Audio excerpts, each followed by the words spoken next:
in studio. We welcome Benjamin Anthony, co-founder and CEO of the Miriam Institute. Benjamin, thank you so much for being here in studio. It's got so complicated that now, when there's rocket fire from the north coming towards Israeli territory, we need to unpack whether it's from Hezbollah, whether it's from Hamas, whether it's from a Palestinian faction, and what that exact message might mean. Your take on what is brewing up north as we speak?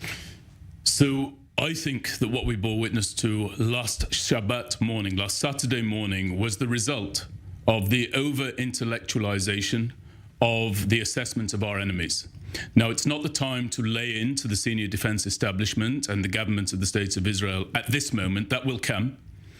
But you mentioned that this was a complex situation. I actually believe it might, Bonita, be rather simple. Explain why. We have examples from our past. We have the Six-Day War of 1967, during which the State of Israel, facing the potential of a multi-front campaign, launched a preemptive strike specifically against the Egyptians to the south, and as a consequence won that war swiftly and decisively.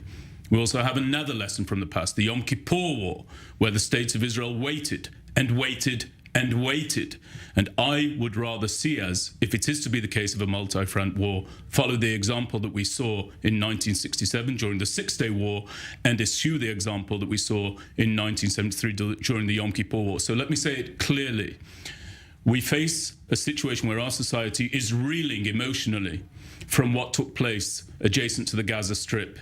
But there is an additional anxiety. Everybody is wondering, what will Hezbollah do to us? I don't think that that is the sign of a country and a people who know self-determination. I think the very definition of Zionism is actually to determine our own future. And therefore, I would say, I would like to see, as one citizen of Israel, a definitive, categorical, preemptive strike on Hezbollah's capabilities, on their rocket capabilities in the north, without delay. Let's take out one front. Let's do it either simultaneously or prior to whatever awaits us inside the Gaza Strip. But let's not wait until they decide what way they will rain down upon us. And just to put this into context, we fought a war with rockets coming in from the Gaza Strip for 51 or 52 days during Operation Protective Edge in 2014. I had a personal briefing with then commander of the Northern Formation of the Israel Defense Forces with a specialty on Lebanon. His name was Major General Noam Tibon. He's been in the news for acts of heroism of late as well. He told me that at that time, Hezbollah was armed to the capacity where they could fire rockets in the number of 2,200 per day. That cannot be tolerated, and it would be a crime were it to be tolerated and accepted. But when Iran says it cannot remain a spectator, how does that change your assessment, your suggestion as we speak? It merely reinforces it. What we have to do is defang the beasts that are on our borders. And we need to do that precisely because we don't know when one enemy will add itself to the already existing list of our enemies.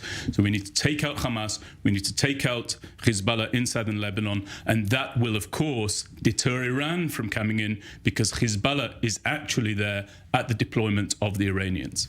What do you make of the concerns around the hostages who are being kept in Gaza right now, that a ground operation or an attempt to eliminate Hamas, which is what Israel is planning to do, would mean for the chances of those hostages being brought back to safety? I'm, of course, deeply, deeply concerned for our hostages. We have an estimated 150 individuals there. It's not just our elderly, our infirm, our women, our men, our soldiers. It's also our unborn children. There are pregnant women potentially there who are being held hostage as well. I don't know what the fate of those hostages will be. Nobody knows, and the reason is because the attack was so depraved and the number of hostages that they took was so indiscriminate that we are in uncharted territory. We have to push on. We have to strike Hamas. We have to topple Hamas. Whether or not we're going to, whether or not there's the political will, and indeed international support will be sustained, and whether it will remain as strong as it's been thus far, that is an enormous question.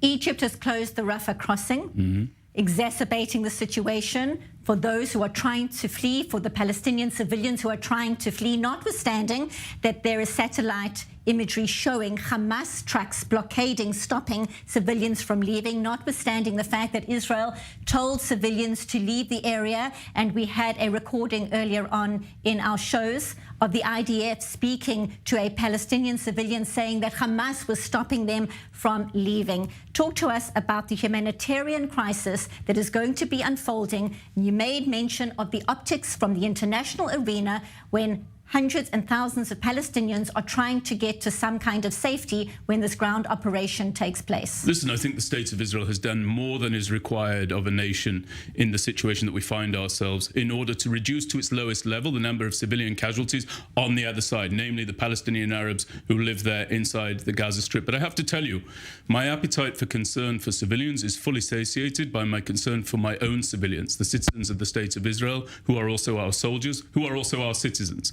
That's where my concern begins. That's where it ends. Now, with regard to the movement south, I can tell you if Hamas does not cynically prevent them from moving south, the Israel Defense Forces is more than capable of securing a corridor through which they're able to exit specifically the northern part of the Gaza Strip to safety down in the south. With regard to what's going on the Rafah crossing, we'll wait and see. There's time to work there. The key right now is to get the Palestinian Arabs out of northern Gaza into the south, and then we will deal with what awaits them at the border crossing. And in a new development, Israel turning on the water pipes in southern Gaza, that happening just a short while ago. We obviously will keep watching to see the developments out of Gaza as well as along the southern communities. Thank you so much for your insights, Benjamin Anthony, co-founder and CEO of the Miriam Institute. Appreciate you being here in studio.